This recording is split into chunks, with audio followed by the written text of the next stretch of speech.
Assalamu alaikum. My name is Ibrahim Khan. I'm living in Peshawar. I have done my graduation in Peshawar from City University of Science and Information Technology. I did my graduation in Doctor of Physical Therapy. After that, I wish I could start my process with the Higher Education Direct Consultancy for my higher education to go UK.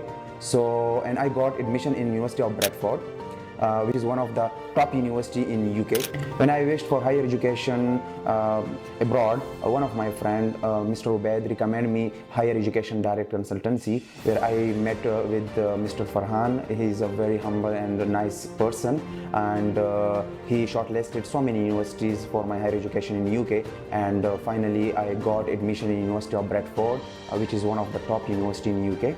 And I found my desired course, NEC Leadership in Health and Social Care, and they helped me in this course very a lot, because in the previous interview Mr. Farhan helped me a lot, and I passed my interview. After that I have filed my visa, and fortunately I got also an interview call from the embassy, and also in my embassy interview Mr. Farhan helped me a lot. After that, successfully my visa issue me from the UKVI, and finally I'm going after some days to UK. Thank you so much. Recommending you Higher Education Direct for every students who want to go abroad, any Western country. So come and join them. Higher Education Direct, education without boundaries.